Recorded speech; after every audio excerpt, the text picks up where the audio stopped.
Bueno, ¿cómo andan chicos? Nos sacamos los lentes y empezamos a mirar la realidad. Bueno, es la idea. Les traigo una clase, ya que por ahí me pidieron que me animara a grabar un poco sin tanto avatar de inteligencia artificial y más con mi voz. Vamos a trabajar el tema del mundo laboral.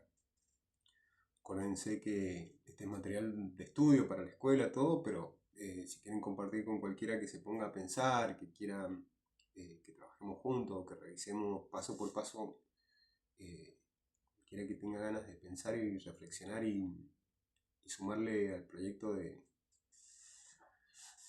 analizar juntos y aprender juntos, que se sume, es bienvenido. Bien, vamos rápido al tema. Una guía de supervivencia hackeando el sistema laboral. Esto es lo que vamos a trabajar hoy día, chicos. Cuando yo les digo que tenemos que ver el sistema laboral, tiene que ver con todos los enredos que tenemos que tener en cuenta a la hora de salir a la calle. O sea, acá vamos a trabajar material de investigación que tiene que ver con todo el campo laboral de lo que nos espera cuando salgamos de la escuela o incluso ya estando en la escuela. Yo me acuerdo que cuando tenía la de ustedes siempre tenía alguna changuita ahí para salir los fines de semana. Así que vamos al hueso.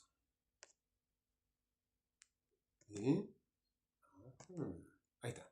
Bien. Primero y principal. El trabajo que se ve y el trabajo que no se ve. Recuerden, yo pongo la metáfora del iceberg, que me gusta mucho, porque nosotros cuando hablamos de laburo, de trabajo, siempre pensamos en el trabajo remunerado, o sea, en el botón cobrar sueldo. Pero para que el sistema del trabajo, como función de actividad remunerada, funcione, la posta es que tiene que haber siempre alguien atrás. Y piensen en todo el trabajo que hacen ustedes que no cobran, en la casa, la limpieza, la colaboración, el cuidado de la casa, de la inseguridad, o sea, que alguien pertenezca a la casa. Ya el solo hecho de la actividad del hombre como trabajo sostiene el trabajo remunerado.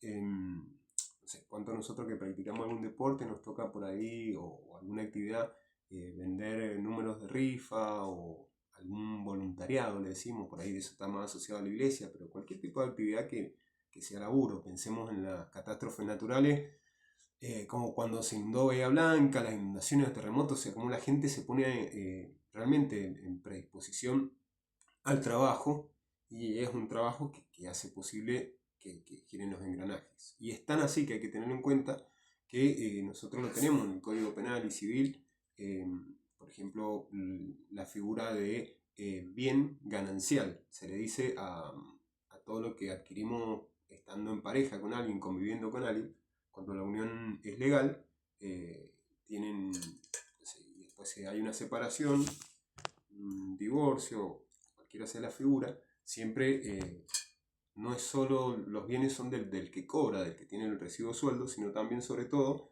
de todo lo que se compró estando en pareja. Se dice que por ahí se sostiene el trabajo de la otra persona gracias a la pareja que cuidó la casa o cuidó a los niños. Bueno, simplemente es trabajo en equipo. Por eso es que es muy importante tenerlo en cuenta.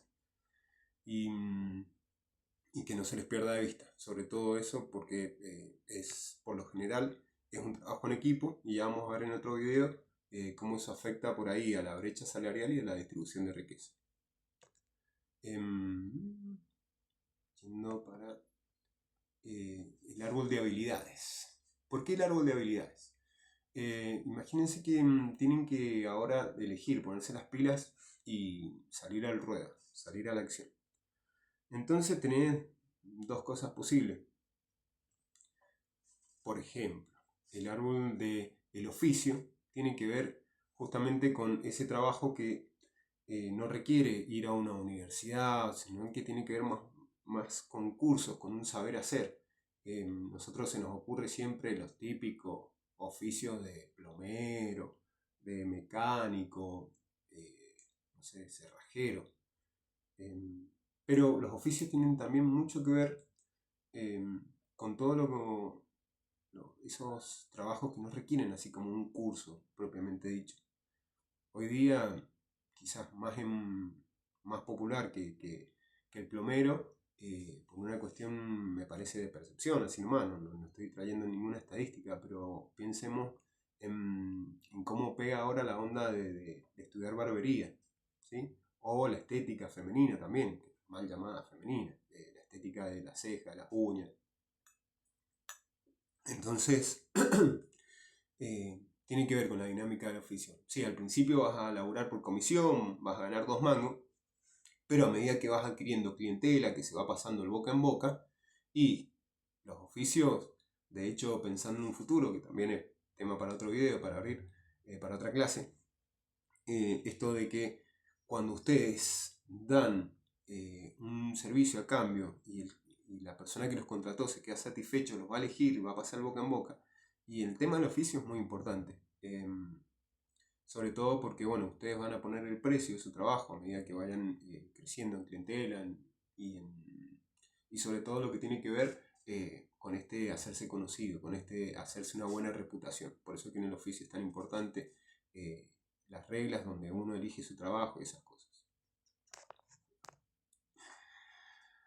Bueno, perdón por el imprevisto. Vamos a la profesión.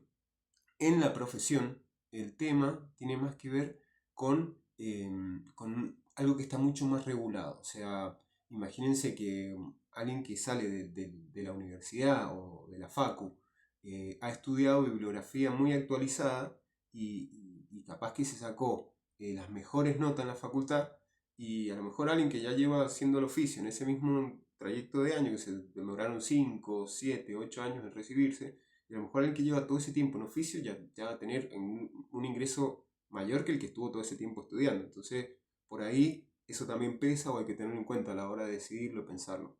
La profesión, sobre todo, tiene que ver con lo académico para distinguirlo del oficio, y tiene que ver con esto de que está también como más regularizado, más sistematizado. Vos no podés ejercer tu profesión hasta que no tengas el título habilitante. Entonces eso también, si bien en el oficio también se está tratando de regular, ¿no? Esto del gasista matriculado, esto del masajista que no cumpla las funciones del kinesiólogo, o como la kinesiología también trabaja mucho la estética, y por ahí los cursos de estética en todo lo que tiene que ver con la depilación, el tratamiento de máquinas, se estudia más a nivel profesional. Esto que por ahí nosotros lo vemos o lo estudiamos tan claro en los manuales, profesión versus oficio, en la vida real cuando salís a la calle se mezcla. Y una misma persona que puede estar estudiando una profesión también puede tener un oficio. Entonces, bueno, esto también está bueno que no nos limitemos y que vayamos a tope, abriendo el abanico de todas las cosas que podemos atinar a hacer. Tengo que volver más canchero con esto. Bueno, y acá empezamos en otra división del trabajo, en otras aristas que hay que tener en cuenta. Lo que tiene que ver con el trabajo en relación de dependencia, que es el típico empleado. O sea, eso yo me armo el currículum, que ya vamos a también investigar cómo armar un buen currículum, que es como una carta de presentación para una entrevista. Pero bueno, eso de trabajo en relación de dependencia tiene que ver justamente con esto. Cuando yo les digo que analicen, que vayan, que busquen a qué se quieren dedicar, y si tienen pensado a lo mejor conseguir un laburo en algún comercio, en algún lugar de comidas, en alguna heladería, en algún café, en algún bar, en algún restaurante, en hotelería, y ahí, más que entrar por recomendación, que es muy probable también que los contactos abren muchas puertas, si tienen que empezar de cero, van a tener que empezar así en ese trabajo de relación de dependencia, digamos, como una puerta rápida, por así decirlo, como para ir y buscar ingresos. Y eso es muy importante, entonces, entender cuáles son las reglas en relación de dependencia. En relación de dependencia, básicamente te adaptás a lo que te va a pedir tu jefe, por así decirlo, tu jefe, tu jefa. Trabajás para una empresa que tiene sus horarios, que tiene sus reglas, que tiene sus normas. Entonces, un trabajo en relación de dependencia te permite justamente también contar con cierta, por así decirlo, tranquilidad. Vos haces un trato donde vos laburás determinadas cantidades de horas a la semana, y termina la semana, termina la quincena, termina el mes, termina la temporada, también puede ser, o termina la jornada de ese día y vos ya sabés que vas a cobrar tanto. ¿Entiendes? Como que se espera en un laburo de relación de dependencia, digamos como que vos te concentrás en cumplir tu tarea y el jefe, el administrador se encargan de generar la rentabilidad suficiente como para asegurarte el sueldo. Al menos eso en teoría. Vamos a ir viendo cómo las dificultades por ahí se van presentando. En cambio, cuando pensamos en trabajo autónomo o lo que le decimos freelance, tiene que ver más con tus ingresos van a depender no de un trato que establezcas previamente, después de cómo desempeñes tu rol, sino que el trabajo autónomo tiene que ver con esto de trabajar y recibir a cambio. Por ahí depende de la cantidad de horas que puedas trabajar, y sobre todo que no tenés como esa espalda de que a lo mejor en un día que no consigas tanto trabajo, vos no sabés cuánto vas a cobrar. O sea, vos salís a la calle a laburar, digo a la calle, estafa, ¿no? También pueden venir a vos el trabajo.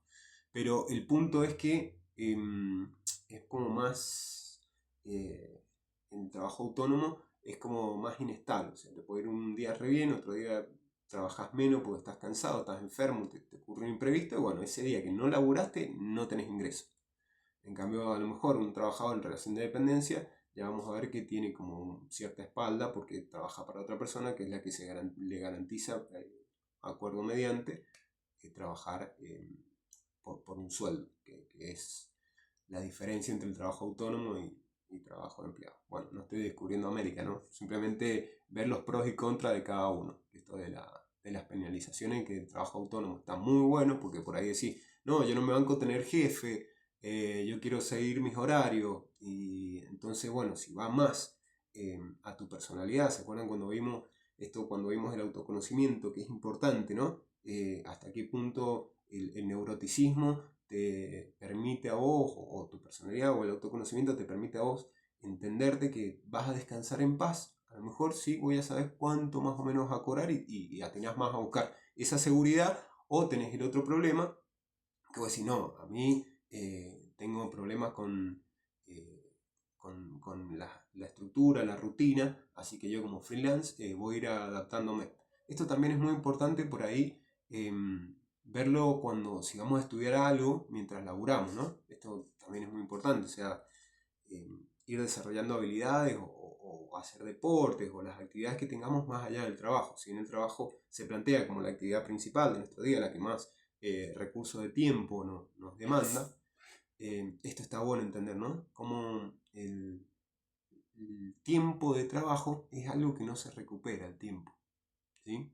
Mientras que por ahí la plata sí se puede recuperar si uno se esfuerza más o menos, o sea, como por eso se dice la plata va y viene. Mientras que el trabajo tiene que ver justamente con esto que está asociado al tiempo. Entonces, ¿cómo administras el tiempo? Si dejas que te administre otro el tiempo, estarías en esto de relación de dependencia. Más freelance tiene que ver cuando vos mismo cuando vos mismo determinás cuáles son tus tiempos y lo autogestionas. Hay casos especiales donde en relación de dependencia más o menos te pueden acomodar los tiempos. Por ejemplo, trabajando en McDonald's, ahí he tenido la experiencia de ir a entrevistar a los chicos que trabajan ahí y tener una jornada así de reflexión con ellos, con otra escuela.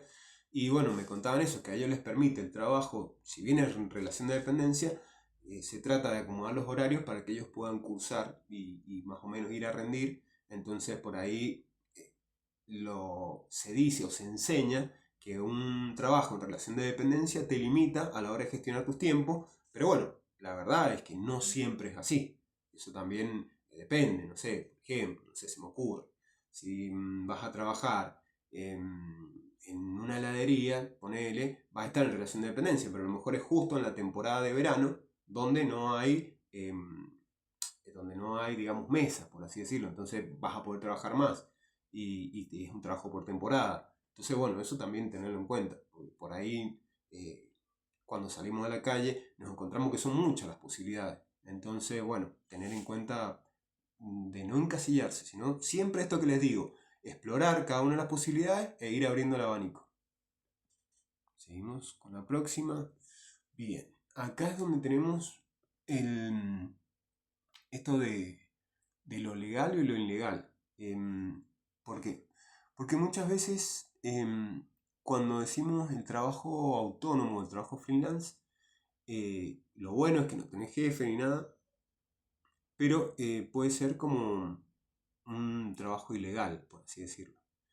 Esto de, de trabajar en negro y trabajar o en blanco. Por eso les digo que es importante. Fíjense los que planteo acá en esta viñeta. Cuando digo que a lo mejor no tenés un horario fijo, pero vos pones todo de vos, pones no sé qué sea, tu computadora, tu bici, tu auto, tus cosas, y por ahí no está regulado. En cambio, si vos ya tenés que empezar a pagar, digamos, como monotributo para rendir el trabajo, esas cosas, ya lo vamos a ver con más detenimiento, ¿no? Pero no es solo el trabajo, sino que el trabajo también tiene esto de que vos como trabajador, ya seas autónomo, no te exime de que no tengas que pagar para trabajar. Especialmente en Argentina, que cuidamos tanto los derechos laborales, que ya vamos a ir estudiando, tiene que ver justamente con esto, ¿no? Con que vos, para tener un trabajo legal, como digamos, estar aprobado, y entonces ahí es cuando decís, bueno, tengo que pagar el monotributo. A cambio, un monotributo es justamente es un impuesto que vos pagás donde haces aportes a tu obra social, a la jubilación, que de otra forma a lo mejor que si no trabajás totalmente en la clandestinidad no tenés acceso a esas garantías, que incluso podés hasta pagar un seguro por si te pasa algo. Eso tiene que ver, digamos, se los dejo un poquito más de tarea para ustedes, al final ya van a ver por qué no los quiero no los quiero agobiar con esto, ¿no? Pero sí es importante que por más que seas un trabajador autónomo o en cualquier lado donde vas, te vas a encontrar con cierta regulación donde el Estado, donde los políticos que gobiernan y todo el aparato de leyes tratan como de ser ese paracaídas, ese salvaguarda que intenta, digamos, mantener la actividad en la legalidad y con cierta fiscalización, que vos tengas como acceso a oportunidades que en un trabajo ilegal o en un trabajo que no esté amparado por la ley o con los papeles en regla, son puertas que se te cierran, digamos. O sea, como que quedas mucho más expuesto a los riesgos. Y eso es muy importante tenerlo en cuenta a la hora de decir un trabajo. Por ahí uno agarra un laburo con mucho entusiasmo y está bien que sí sea, ¿no? Pero digo, si no tenés en cuenta, pensando en largo plazo, che, ¿y qué pasa si laburo de esto durante un tiempo mientras estudio y todo ese tiempo que estudio? ¿Podría yo ir aportando a mi jubilación? O sea, si bien ahora son muy chicos, o poder decir, che, y una obra social por si se me carea una muela y tengo, si se me golpea un diente y me tengo que ir a hacer un arreglo dental. El típico bueno, ya me voy a quedar un poco viejo ya con los chistes de los Simpsons, ¿no? Pero el típico plan dental, Lisa necesita frenos, es importantísimo por ahí pensar en que cuánto tengo que invertir por ahí en mi salud si me pasa algo. Si bien, obviamente, cuando somos pendejos, estamos en el nivel de secundaria, no nos enfermamos casi nunca y casi nunca tenemos problemas, pero piensen en una simple carie nada más, que si tuvieran que pagar, se les va un montón de guita. Y capaz que pagando una obra social, que es como una especie de seguro para cuando estén enfermos, se garantiza de no tener ningún problema. Incluso si les pasa un accidente o algo así, poder recibir un servicio que lo respalde, ¿no? Y eso es muy, muy importante también tenerlo en cuenta a la hora de establecer pros y contras. Y muchas veces salimos a la calle, conseguimos un laburazo y esas cosas es muy importante tenerlas en cuenta, sobre todo por ahí si tenemos gente a cargo, ¿no? Por ahí eh, muchos salimos, muchos muy, muy jóvenes, muy, muy chicos, ya tienen familia o personas que cuidar y también con una obra social ya se pueden hacer cargo de contingencia, cosas que les puedan pasar también a los seres queridos si los incluyen en su plan de obra social. Por eso es que es muy importante también tenerlo en cuenta a la hora de analizar los pros y contras de qué trabajo agarrar y qué trabajo no. Ahora, analizando otra arista del trabajo que a mí me interesa un montón que exploremos también, porque hay un montón de mitos en torno a esto. Por eso les digo de sacarse los lentes y prestar atención y mirar bien, dejar que te cuenten la realidad y analizarlas por nosotros mismos. Dos formas de tener trabajo distintas. E incluso yo les dije en la explicación en clase que esto se complementa, ¿no? Por ahí para los que están viendo esto, que han presenciado la clase en vivo. Y este video es para complementarlo o para que piensen los que no han estado en la clase, para que pensemos juntos. Tenemos por un lado el sector estatal y por otro lado el sector privado.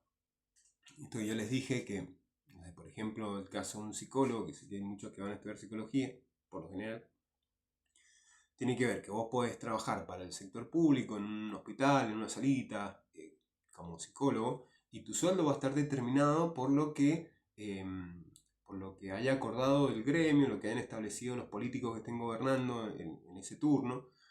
Y tu sueldo tiene, la remuneración es la misma que todos los profesionales. O sea, se trata de establecer justamente que todos los que estén más o menos formados igual ganen lo mismo. En cambio, en el sector privado a lo mejor vas a trabajar para una empresa que se esté enamorado de tu currículum, de tu forma de trabajar y esté dispuesto a pagarte más. O a lo mejor si recién empezás vas a cobrar un poco menos. Bueno, estoy pensando que en el sector público estas cosas también son tenidas en cuenta. Por ejemplo, en el área docente, que es donde yo laburo, en la escuela secundaria se va pagando un plus a medida que tenés antigüedad. Así que eso en el Estado a veces también se tiene en cuenta. Pero justamente por ahí en las empresas, capaz que entra alguien más pibe, ¿me entendés? Y que cobra, digamos, o pega un cargo que le puede ser más rentable. Si bien en el contexto de Argentina, como en un país que todavía tiene salarios muy bajos, baja productividad, vamos a ver un poquito más cómo eso impacta en los salarios.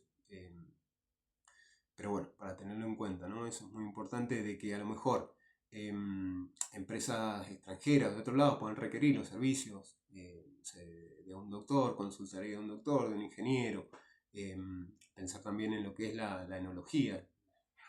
En enología tengo amigos enólogos, por ejemplo, que viajaron por el mundo a hacer temporada en distintos lugares y ahora directamente están viviendo en otro país, y pensar que también pueden haber tenido, digamos, de que dependiendo de la empresa y el lugar donde estén, el sueldo donde está. Por eso es que el sector privado tiene esta puntualidad, ¿no? Concreta, de que por ahí, en el sector privado, lo más importante es que el cliente sería también parte de tu jefe, porque lo que te van a ver es justamente que vos seas rentable para la empresa. Y por ahí muchas veces podés tener premios o plus, que a lo mejor en el sector estatal es más dinámico. El sector estatal, tu sueldo no tiene que ver con producir bienes, sino que está garantizado tu sueldo mientras vos prestes un servicio. Y históricamente siempre se ha visto al sector público, al sector estatal, ¿sí? Como algo más estable. Bueno, nuestra Constitución Nacional de Argentina, por ejemplo, y sé que en muchos otros países también, tenemos consagrado el trabajo estatal para que si asume un partido o asume otro, más allá de tus opiniones partidarias, no te quedes sin laburo. Entonces eso es muy importante. Pero bueno, también tiene esto del sector estatal, que por ahí los salarios, por lo menos depende quién asuma y quién no, también se pueden quedar más fijos o más retrasados con respecto al sector privado, ¿no? Que es, por ejemplo, lo que podemos ver en estos días actuales. Vemos como el sector estatal lleva estancado por ahí en comparación a cómo han evolucionado los salarios en el sector privado. Entonces eso también a la hora de pensarse dónde quiero estar, ¿no? ¿Qué función quiero desempeñar en el trabajo, por ahí tener en cuenta que es lo que ganás en estabilidad, a lo mejor lo perdés en rentabilidad. Y a su vez, cómo son distintas las exigencias, las dinámicas. Eso también es muy importante. Por ahí en el sector privado se dice que podés tener menos feriados, más exigencias. No siempre es así. Hay gente que somos, que por más que estemos en el sector estatal, estamos acostumbrados a estar en el sector privado y vamos y volvemos en los dos. O sea, no es dinámico. Hacemos la división solamente como para marcar las cosas específicas de cada arista del trabajo. Si están en el sector privado, lo más probable es que lo importante es que para la empresa le sean rentables. En el momento que le dejan de ser rentable a la empresa, ahí su sueldo disminuye o su puesto se disminuye. En el sector estatal, por lo general, como les digo yo, lo que ganas en estabilidad por ahí tiene que ver menos con el nivel de sueldo, de ingresos o la libertad que vas a poder también hacer. En el sector privado por ahí te dan más libertades que en el sector público.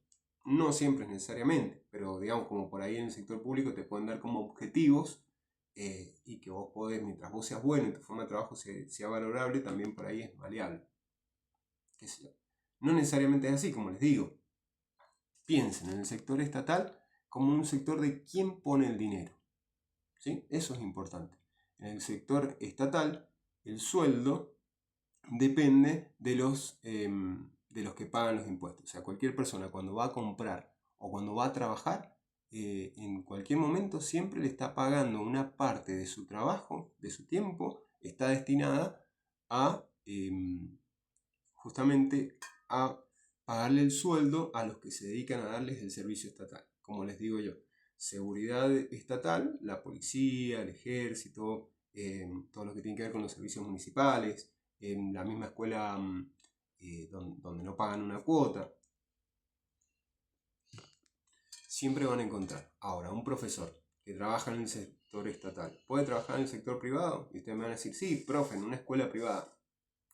Bueno, la escuela privada en Mendoza, por lo general, la gran mayoría, es una mezcla del sector estatal y el sector privado, porque el sector estatal subsidia en muchos casos el salario de los profesores aún en el sector privado, como de gestión privada, y el otro es como de gestión estatal, por así decirlo la diferencia. Ahora vamos a estudiar un poquito más para quienes quieran estudiar educación. Bueno, espero no enredarlos mucho, pasamos un poco de viñeta. Lo importante es eso, que en el sector estatal los que pagan el salario son de manera coercitiva, digamos, o sea, no podés no elegir pagar impuestos, por eso se llaman impuestos.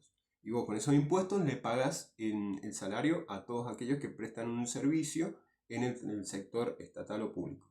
Mientras que en el sector privado, los que te pagan el sueldo, por así decirlo, son los usuarios que eligen esa empresa o ese servicio que estás prestando.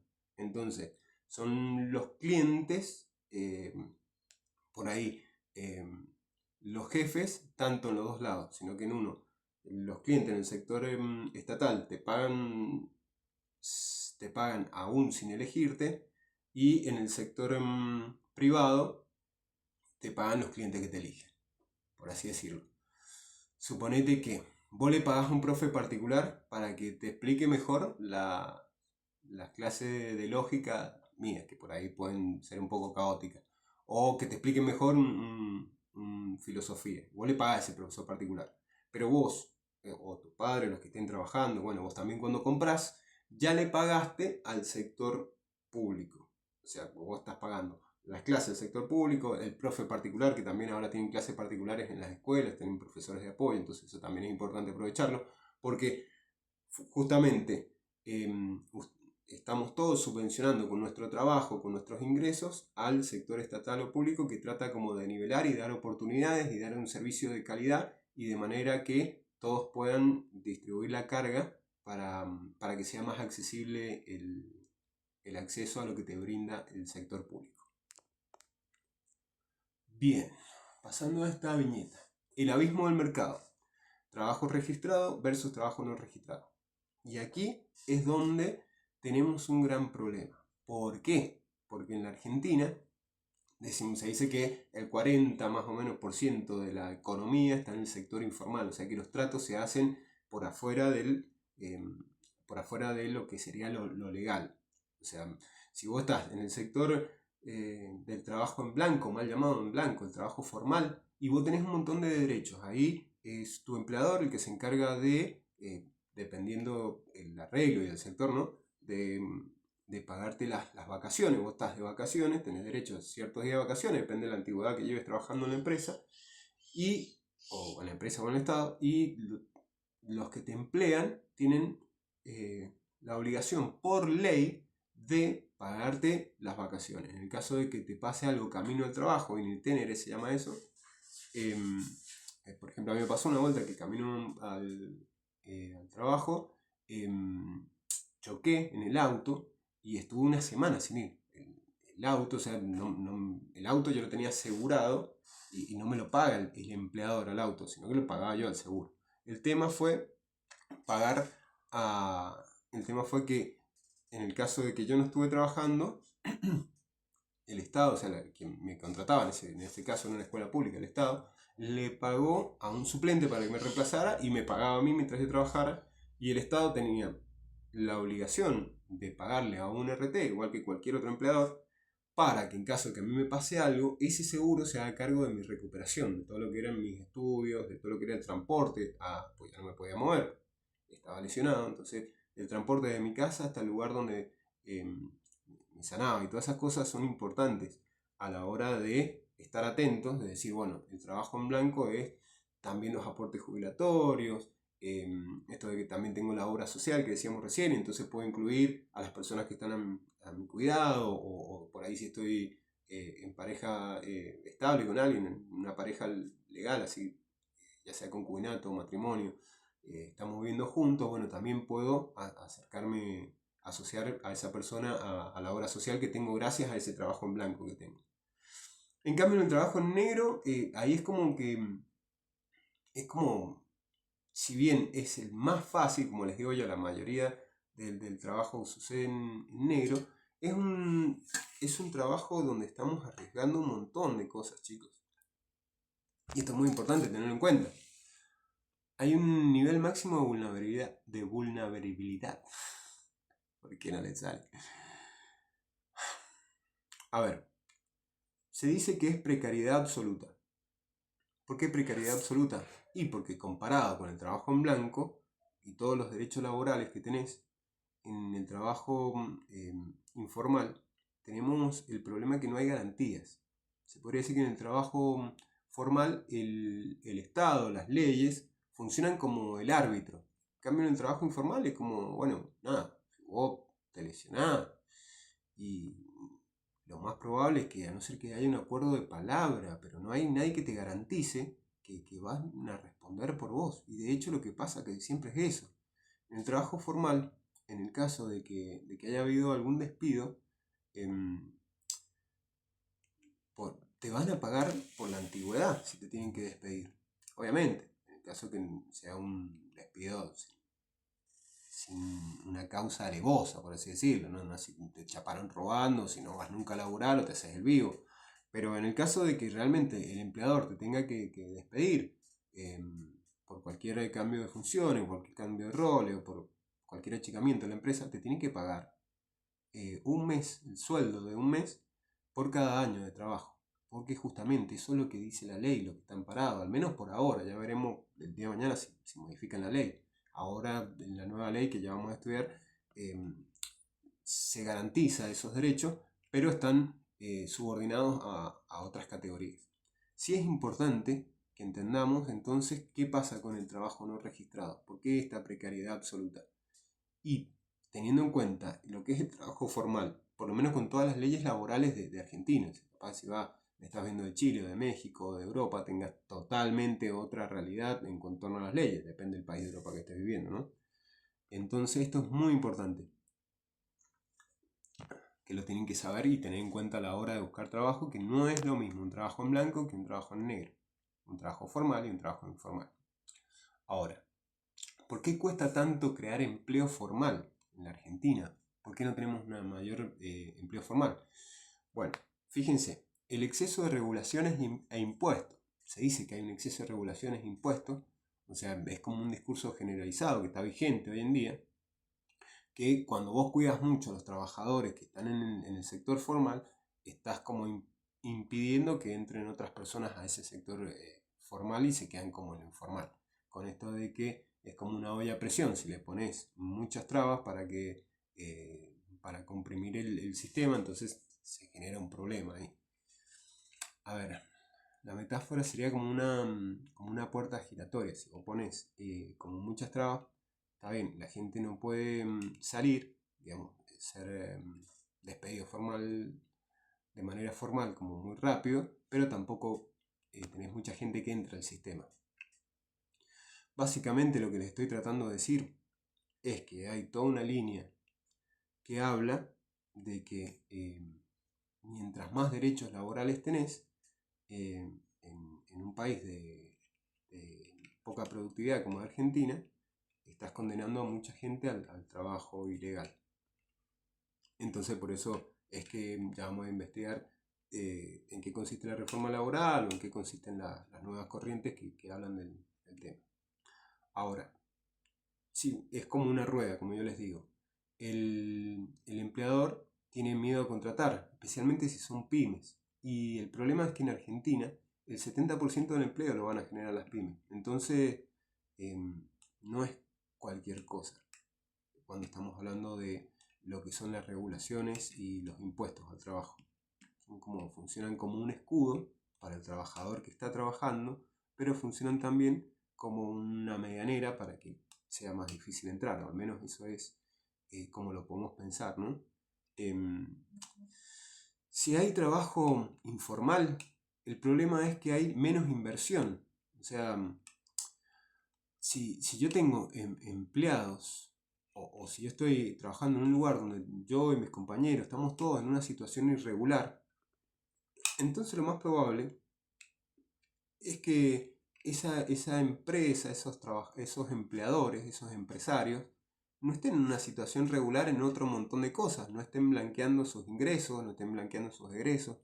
Y eso lo que los permite es mantener el trabajo de esos empleadores, pero se da justamente una falta de inversión, porque para vos, suponete que estés trabajando en, no sé, en un lugar de comidas, y en un bar o en algo, y estás trabajando en negro. Si esa persona quisiera agrandar el bar y contratar más gente, o poner un lugar bailable, hacer publicidad y todas las cosas que tienen que ver con conseguir un crédito,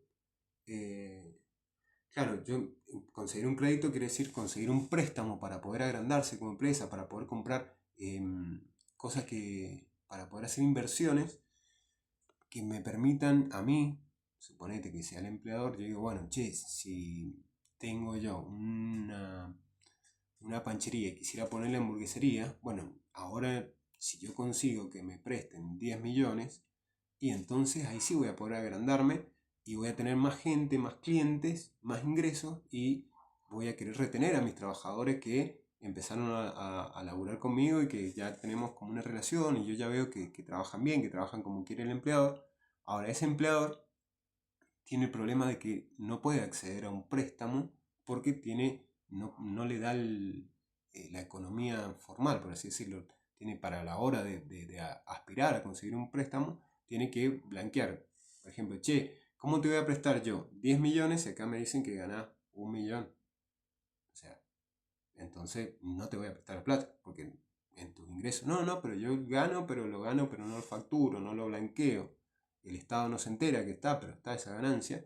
Y bueno, ven, ¿se entiende el punto? Porque no hay inversión, y entonces eso lo que hace es un estancamiento en la productividad. Porque un empleado más productivo, supónganse, que sé yo, pongo ejemplos cotidianos, pero un empleado, supónganse, van a vender ropa y y van a vender ropa, digamos, no es lo mismo el que trabaja así en un local de ropa, así nomás, digamos, mal llamado persa, por así decirlo, que alguien que trabaja en una empresa con una marca que tiene un respaldo y todo un montón de inversiones, otra gente que le presta plata o que compra acciones de Nike. Ya vamos a ir investigando qué son las acciones, pero hay un montón de gente que le presta plata a Nike o que invierte en que Nike haga más inversiones y cree más ropa y más zapatillas que alguien que simplemente está vendiendo con un margen de ganancia ajustado y manteniendo toda la economía informal y regular. Entonces, justamente como no adquiere como no tiene acceso a esas inversiones, todo ese dinero que le permite ir creciendo como empresa, la productividad de ese empleado, ponele que sí, vende muchos empleados, sí, pero justamente vende mucho, pero ¿cuánto más vende Nike, que tiene sucursales y fábricas en todo el mundo y son una empresa internacional? Bueno, en algún momento esa empresa internacional empezó siendo una empresa chica y recibió inversiones para poder ir creciendo. Entonces, inversiones que fue gastando en publicidad, que le pagó a gente, que mejoró la tecnología, que mejoró, que llevó las fábricas a otros lugares. Entonces, todo eso aumenta la productividad, que cada vendedor de Nike genere mucha más riqueza con las mismas horas de trabajo. Eh, hasta ahí ese es el punto de el estancamiento de productividad. Otro ejemplo que suelen poner todos es ¿por qué gana? A ver, ¿cuánta riqueza genera una persona que trabaja la tierra con una zapa o empujando, arando la tierra con un animal, que una persona que está en un tractor con aire acondicionado, una máquina gigante, trabajando la tierra?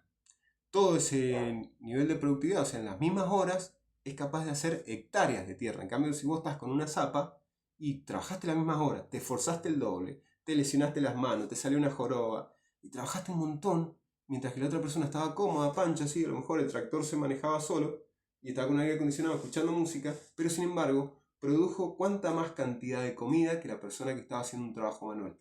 Entonces, ahora, ¿cómo hacemos para que la persona que está trabajando con la zapa, con las herramientas manuales, adquiera todo ese poder de producción, todo ese poder de capacidad de generar más riqueza? Entonces eso tiene que ver con las inversiones. Y si vos te mantenés en el sector informal, manteniendo tus trabajadores informales, no podés blanquear lo que ganás, lo que facturás, las ventas que haces, de ropa, lo que sea, de comida, alimento. Entonces nunca vas a llegar a ser McDonald's, y los empleados de McDonald's siempre van a cobrar más que los empleados de una panchería donde no puede blanquear sus ingresos, donde no puede blanquear que tiene 3 empleados, o sea, a la salida de la escuela que van todos a comprar pancho, que o en temporada de escuela y no en otro lugar o en una heladería. Entonces, es complejo y es como un giro que hay que, se proponen destrabar, o garantizando derechos o al revés, tratando de que el acceso al crédito, el acceso al blanqueamiento sea distinto. Son como las dos visiones que hay. Por eso es muy importante que nosotros tengamos en cuenta qué hay detrás del trabajo informal, cuáles son las causas. Siempre que trabajamos sobre los sueldos, sobre los salarios, pensamos, y se enseña mucho en la escuela y es importante, tener en cuenta que es un salario digno, ¿no? Se dice que un salario digno es un salario que te permita a vos llevar cierta calidad de vida, ciertos estándares de vida, y que se priorice tu salud, que se priorice tu bienestar. Y es importante entonces pensar que vos estás haciendo un trabajo, que no tenés un sueldo digno, un salario digno, que no tenés estos derechos laborales. Y por ahí el sistema también puede estar pensado que hay personas que siempre van a pensar en el sueldo como algo que tiene que ver justamente con un derecho que tenemos que garantizar entre todos, ¿no? Entre toda la sociedad. En esto que le decía, bueno, le cobramos impuestos a los que más tienen, o trabajamos desde otra dinámica, o integramos las dos. Pero es importante esto de que si la empresa no puede pagar más para sobrevivir, entonces va a contratar en negro. Y esto va haciendo que haya más regulaciones para que no contraten en negro, entonces ya te da más miedo a contratar y después eso genera otra caída en la inversión y un estancamiento en la productividad y se va como cayendo cada vez más el salario. Eso es importante también tenerlo en cuenta y que pensemos juntos cuál sería por ahí un poco la salida a todo esto, o las búsquedas que se proponen ahora, ¿no? Porque esto es importante tenerlo en cuenta, qué hay detrás de la dinámica del salario y cómo funciona, esto de entender que los países que tienen más productividad tienen salarios más altos y todo lo que tiene que ver justamente para que nosotros lo tengamos en cuenta a la hora de salir y buscar laburo o de emprender. En Argentina tenemos lo que se llama la industria del juicio, no sé si lo han escuchado, pero es algo que está pero muy hoy en día. Si prenden el noticiero va a haber gente que va a decir, no, la industria del juicio, la industria del juicio. Y tiene que ver justamente con pensar que hay muchos empresarios que prefieren recargarse de ellos para no contratar. ¿Por qué? Porque ese número que tenemos ahí en pantalla es un número que perfectamente se le puede pagar en indemnización a un empleado que hace un juicio laboral reclamando los derechos que dice la ley que tiene que tener, obviamente. Pero te genera cierto riesgo, cierta incertidumbre, y lamentablemente en la Argentina a veces pasa que hay trabajadores que saben que tienen esa carta, entonces se quiebra, digamos, se genera esta dinámica de decir, che, a mí, antes de irme a trabajar en un lugar que estaría mejor, me conviene seguir acumulando años acá y hacerme echar, ¿sí? ¿Por qué? Y porque si me tienen que echar, entonces me tienen que pagar. En cambio, si yo renuncio para irme a otro lugar, estoy perdiendo un montón de plata. Justamente porque son las reglas del trabajo formal. Esto que les digo de la industria del juicio, por ahí a las empresas le conviene llegar a un arreglo con el trabajador antes de iniciar un litigio donde el abogado que te representa como trabajador también se va a dejar un porcentaje de lo que determine el juez, gracias a que trabajaste en negro o que te tienen que despedir sin una causa justa, o al menos que el abogado logre demostrar que según los argumentos y la defensa que haga de uno, entonces eso es muy importante, ¿no? Como los accidentes laborales, si el empleador que te contrata no paga un seguro, y te está vos justamente librando a que vos en el trabajo te lesiones, tiene ahí, digamos, esto que yo decía del trabajo formal o informal. Pero eso, digamos, tiene que ver con, ahí, digamos, ya no te comerías un juicio si vos tuviste esos paraguas. Pero como vimos recién, es tan difícil. ¿Cómo hago yo para asegurar a un trabajador si ese trabajador está negro? Si yo estoy en negro, yo qué certeza tengo de que mi empleador me va a responder a mí si me pasa algo en el trabajo. Y es ahí donde se genera esa tensión, ¿no? Donde a mí me conviene hacer lo imposible para que me echen y sin que demuestren que es por una causa justa. Entonces el empleador va a buscar un abogado y se va a generar ahí un riesgo legal, eh, del que se habla, ¿no? De esto de que la industria del juicio, o sea, hay tantos juicios en Argentina que tienen que ver justamente con esto, ¿no? Desde que están, desde que se pueden, desde que se garantizó el derecho a una RT, o sea, a un seguro de si te pasa algo en el trabajo, los accidentes laborales o sea, las muertes en estado de los accidentes letales en torno al trabajo han disminuido un montón. Pero por ahí se cometen abusos de los dos lados. Entonces esto también es muy importante tenerlo en cuenta y a la hora de ser honestos también, ¿no? De lo que genera que haya tanta gente que esté pendiente de poderle sacar, de que haya una realidad de que las leyes amparan al trabajador, amparan el trabajo y que eso es sagrado y es hermoso que la Argentina tenga tantos derechos laborales, pero por otro lado se genera justamente un desprestigio de los derechos laborales. ¿Por qué? Y porque hay un montón de gente que se dedica justamente a esto de ventajear por ahí a las personas con lo legal. Entonces esto es muy importante tenerlo en cuenta. Esto de la incertidumbre que le da, por ejemplo, nosotros ya vamos a ver que podemos pensar en nosotros mismos, en tener un emprendimiento y a la hora de conseguir a alguien que colabore con nosotros, ir haciendo todo lo posible para que la situación de cualquier trabajador siempre, siempre, siempre trate de estar en lo formal y bueno, con todas las complicaciones que esto tiene. Vamos ahora a la multiplicación. ¿Cómo suben realmente los sueldos?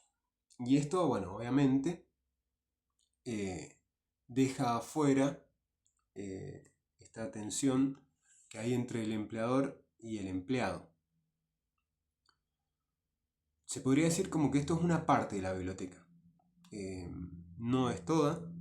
Muchas veces decimos que para que el trabajador también asuma cierto beneficio de todo el trabajo que da a cargo, también tiene que darse como un cuidado de parte de los gremios, de parte de los políticos, de parte de las leyes acerca del trabajador, ¿no? Pero esto es muy importante entender el modelo multiplicador. ¿Por qué decimos el modelo multiplicador?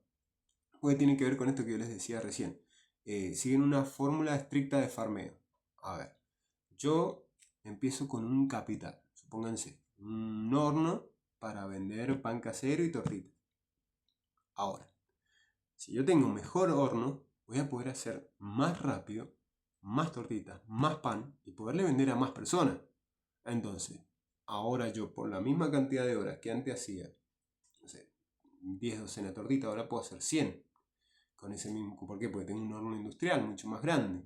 Entonces, yo ahí puedo hacer más en menos tiempo y la empresa tiene mayor ganancia. Ahora, esa empresa que tiene mayor ganancia va justamente a pagar mejores sueldos. Ahora, fíjense en esto que habla un poco de la oferta laboral, o sea, de esto de que siempre haya gente desempleada, los mismos empleadores se van a pelear un poco en este mercado de sueldos y justamente si todo el mundo está dispuesto a laburar porque necesita el laburo, por ahí se genera esto de que cuesta que les llegue a los trabajadores un aumento de sueldo real si hay mucha gente que viene detrás buscando ese puesto laboral. O sea, es decir, ¿para qué el empleador te va a pagar a vos 10.000 más, por así decirlo, por poner un número, si hay gente que está dispuesta a hacer el mismo trabajo por 10.000 menos? Entonces, ahí es donde se genera esta tensión, ¿no? ¿Qué hacemos? ¿Suben los sueldos? Sí, pero no solo los sueldos de una sola empresa, sino que tienen que subir los sueldos de toda la sociedad en general para que entonces todas las empresas más o menos aumenten la vara de los trabajadores. Es decir, bueno, ¿para qué voy a trabajar en esta empresa si ahí enfrente hay una que está dispuesta a pagarme más? Ahora, para que esa empresa esté dispuesta a pagarme más, tiene que tener mayor productividad. O sea, los empleados tienen que poder hacer más con menos tiempo de trabajo. Y que lo haga una sola empresa no tiene para nada influencia en los sueldos si hay mucha gente que quiere ese puesto de trabajo.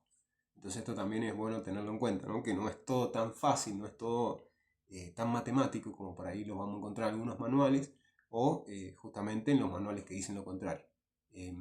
Son los dos casos, por eso es que yo les doy yo les voy a dejar una tarea para que ustedes analicen cada uno de estos aspectos a ver qué data encuentran por ahí.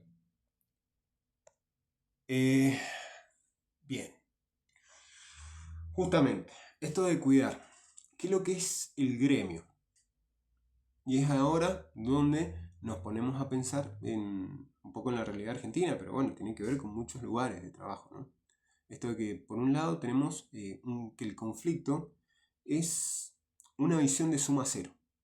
¿Por qué? Y porque si vos ves al empleador como tu enemigo, como alguien que te está, por así decirlo, explotando, y ya vamos a ir viendo un poco la teoría del valor trabajo, con todo lo que implica la lucha de los trabajadores por los derechos.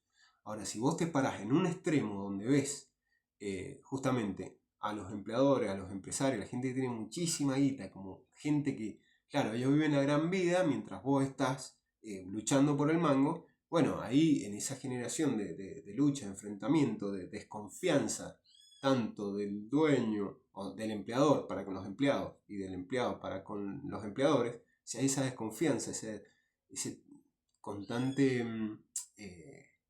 constante crítica, por así decirlo, entonces ahí, y obvio que va a haber un ambiente tenso, y justamente por ahí la situación gremial tiene que ver con esto, ¿no? Con, con los trabajadores que se unen para luchar por los derechos, y en esta lucha por ahí muchas veces se da esta desconfianza. Entonces por ahí se propone como un gremio más colaborativo. Se me viene a la cabeza, por ejemplo, los gremios de Alemania o los gremios de Australia, que han consensuado con los empleadores, o sea, se sientan a la mesa de los accionistas, los inversionistas, de los dueños de las empresas, los empleadores, se sientan también los gremios a negociar también. Bueno, mira, hay que cerrar esta fábrica, ¿qué hacemos? Bueno, ¿los podés llevar a otro lugar? A una fábrica en otro país. Estoy hablando de justamente economías desarrolladas, con esto de Australia, por ejemplo, que la jubilación de los trabajadores depende de las acciones de la empresa. Entonces también se genera, como si a la empresa le va bien, a los trabajadores les va bien. El caso de YPF, por ejemplo, en esta gestión de YPF, el nuevo CEO de la gestión de YPF, Marini, si no me equivoco se llama, y bueno, dice que la productividad de la empresa justamente empieza a crecer a medida que cada empleado, hasta el último, y bueno, ustedes después en el trabajo práctico verán si pueden entrevistar a alguien que trabaja en YPF. Nosotros acá en Argentina tenemos una YPF en cada 10 kilómetros, por lo menos. En esto de que si al empleador le llega la motivación de que está en un sistema cooperativo con los empleadores, entonces nada, tiene esa ventaja en cómo nos relacionamos con nuestro lugar de trabajo. Si sos más colaborativo, lo vas a vivir distinto a que si estás en completo dinámica de conflictividad, de estar pendiente siempre en los derechos que te faltan, en las cosas que no están. Y bueno, la colaboración es ese diálogo, ¿no?, que te permite el gremio. Ahora, el gremio que te representa es un gremio conflictivo, se te defiende de verdad. Y acá la realidad propia de Argentina es que al menos por ley, hasta ahora se ha desfinanciado muchísimo los gremios, pero antes por ley sí o sí tenías que pagarle a los gremios para que te defiendan. Y había un solo gremio por sector, no sé si quieren cambiarlo o no, pero bueno, puede ser como una forma de debilitar a los gremios para que tengan menos poder de fuego, para luchar para defender a los trabajadores. En esto de la nueva ley de trabajo, que ya vamos a ver vamos a profundizar en otro material, pero más o menos para que ustedes tengan en cuenta esto de las dinámicas de gremio entendiéndose como esos trabajadores que se organizan para defenderte, esas personas que pertenecen al rubro y que te defienden, que se agrupan como para representar a los trabajadores ante las empresas o inclusive para ver los derechos laborales en general, de lo que tiene todo el sector o que están agrupados por el gremio. Pensemos en gremio de camioneros, gremio de docentes, gremios... Los profesionales tienen algo parecido que tiene que ver con la caja de la salud, por ejemplo. También vos, para ejercer en la caja de la salud tenés que pagarle sí o sí a todo lo que tiene que ver con ese colegio de la salud, colegio de psicólogos. Ya lo vamos a ir viendo caso por caso con el trabajo que tienen que hacer la semana que viene o con el material que vamos a ir investigando la semana que viene. Pero bueno, esto es un disparador y para que lo tengan en cuenta. Bueno, hablando un poco de la automatización y la IA. Y ya casi vamos cerrando, llevamos una hora de video para quien esté viendo todo esto. Es muy importante tener en cuenta que el trabajo rutinario y predecible era, ya sea manual o de oficina, es lo que va a ser reemplazado por la IA. Pensemos en los autos que se manejan solos, pensemos en todos los trabajos prácticos que hacen ustedes mismos con inteligencia artificial. todas las lecturas que ya no leen más porque están ahorrando. Bueno, hay gente que justamente antes cobraba por hacer, no trabajo práctico, pero sí trabajo de oficina, que ahora los hace una inteligencia artificial. Ahora, ¿sobre qué tenemos que pensar en el futuro como último? Y que justamente hay cosas que tienen que ver con el trato humano, con todas las habilidades que te desbloquea, que haya, o sea, en esto que la inteligencia artificial va a hacer que nosotros con el mínimo esfuerzo podamos ser más productivos, podamos llegar a desbloquear, a, trabajos que antes no existían. Pensemos en todos los trabajos que no existían antes del Internet y todos los trabajos que sí existían antes del Internet. O sea, cuántos carteros habían antes de que existiera el Gmail o todas esas cosas. Entonces, pensar en la inteligencia artificial también a la hora de buscar laburo, a la hora de plantearse qué voy a laburar, no se sabe cómo van a ser los trabajos, pero sí es importante tener en cuenta el factor tecnológico y cómo a medida que, o sea, según los últimos premios Nobel de Economía, trabar las ventajas económicas que te genera un adelanto por sostener algún sector que está trabajando de eso, entonces perjudica a toda la sociedad y a toda la economía, suponete. Existe la anécdota, que no sé si es mentira, ¿no? De un chabón que se toma el avión en un país de Latinoamérica y estaban peleando los taxistas para que prohibieran a los Uber, a los Maxim, a los Cabify, a los Didi, y cuando se toma el avión de Latinoamérica y se va a Europa, y en Europa, cuando se baja del aeropuerto, había también una manifestación de los trabajadores de Uber, de Didi, de Cabify, de Maxim, para que prohibieran los autos que se manejan solos. O sea, que te pudieras subir a un auto y te lleves solo al lugar. ¿Por qué? Porque justamente nadie quiere perder el laburo. Había un autor... Ay, se me fue, qué lástima. Bueno, que escribió una carta ficticia, se me fue, que decía que los trabajadores, los que hacían velas y los que hacían lámparas, antes que existiera la electricidad, le pedían a los políticos que prohibieran que las ventanas, que las casas tuvieran ventana y traga luz. ¿Por qué? Porque eso les arruinaba el empleo a los que trabajaban creando velas. Más o menos así. El premio Nobel se dio como diciendo, bueno, hay que, no por garantizar las leyes, los derechos laborales de los trabajadores o ese espacio, nos vamos a prohibir a nosotros mismos de las ventajas de la productividad que tiene la tecnología y sobre todo cómo se viene de rápido acelerando la tecnología. Así que nada, para que lo tengamos en cuenta, le dieron el premio Nobel por eso. También ya vamos a ver los intereses que hay detrás de los premios Nobel o de la ciencia en general. Pero bueno, es bueno tenerlo en cuenta. Y es muy importante, chicos, que nosotros tengamos en cuenta ese factor, ¿sí?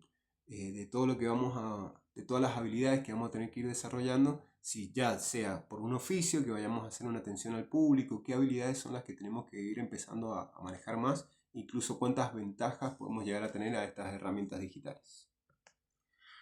Y bueno, las últimas reformas laborales tienen que ver justamente con esto, con más liberalización. Le bajan los impuestos a lo que es lo que tiene que recibir cada trabajador, se le baja la burocracia. Son como las búsquedas que hay ahora. Y porque ¿qué se persigue con esta de la reforma laboral? Que se ha llevado puestos derechos que tenían muchos trabajadores, ¿no? Pensemos en esos trabajadores que se lesionaban y que la empresa estaba destinada a cuidarle el puesto de trabajo y a pagarle el sueldo porque estuviera lesionado, u otras cosas. Son derechos que por ahí estamos acostumbrados a tenerlo. Y justamente encontrarnos con estas nuevas leyes, esta reforma laboral, están en progreso. Ni siquiera es la ley laboral que quisieran sacar este gobierno, es la ley laboral que pueden sacar, sin perder las elecciones o sin pelearse con los otros políticos, sino que tiene que ver justamente con una liberalización, liberalización quiere decir saco estos filtros o estas cosas estas protecciones al trabajo para que más gente pueda acceder al sistema o al menos hacerlo más dinámico. Vamos a ver cómo sale, ¿no? Que una cosa es la teoría y otra cosa es la práctica, y sobre todo en Argentina con lo complejo que es todo. Bien, y acá es donde les dejo el trabajo práctico final, que tienen que analizar su entorno, tienen que entrevistar a los adultos que trabajen y preguntarles cuáles son las mayores quejas sobre el sistema laboral argentino, qué son las dificultades que tiene, ¿no? Esto es muy, muy importante que hagan una lista por lo menos de 10, o hay gente que por ahí no es muy colaborativa, entonces bueno, si por ahí no tienen mucha ganas de hablar, sigan buscando. No, sobre todo, yo les dije que ustedes tienen que entrevistar a alguien en otro trabajo práctico pensando en lo que ustedes se van a dedicar, pero bueno, esta sería como otra entrevista más a mano, más fácil. Y tienen que ver justamente con este debate de facciones en el punto 2. Si hoy tuvieras que abrir una pyme en Argentina, ¿qué es lo primero que te daría miedo al contratar a tu primer empleado? Y yo acá les voy a pedir que justifiquen la respuesta usando el concepto de industria del juicio, ¿no? Porque esto también sería como estar de los dos lados del cañón, les saben decir algunos. Y después, bueno, como proyección de ustedes mismos, ¿qué oficio o profesión elegirías sabiendo que la IA se va a generar como de manera mucho más automática por la inteligencia artificial todo lo repetitivo, ¿no? Esto de manejar, que yo les he dicho que por ahí yo trabajo en las aplicaciones manejando y pensar que no va a faltar muchos años para que los autos se manejen solos, ¿no? Y pero en contraposición a eso, ¿qué habilidad blanda vas a desarrollar? Vas a entrenar, ¿sí? Porque las habilidades blandas ya las vimos ya, como todo tiene que ver justamente con esas habilidades que no tienen que ver con lo propio de lo que ustedes necesitan para conseguir un trabajo repetitivo, manual, sino justamente con habilidades que les permitan a ustedes, se dice blanda, porque son habilidades que les permiten a ustedes adaptarse mejor a distintos ambientes, a distintas exigencias, a distintos trabajos. Por eso tienen que ver con habilidades blandas, habilidades que encajen en distintos lados. Y exigencias y cosas que ustedes se propongan hacer en el ámbito laboral. Bien, ahora sí ya terminamos. Gracias a los que se han quedado hasta el final, es un video larguísimo. Les prometo que el próximo lo hago más corto. Estoy acostumbrado a las clases de 80 minutos. Vamos a abarcar muchísimo menos y bueno, vamos a cortar este material para que les sirva de material de estudio de manera accesible. Muchísimas gracias por la paciencia. Sigamos pensando juntos.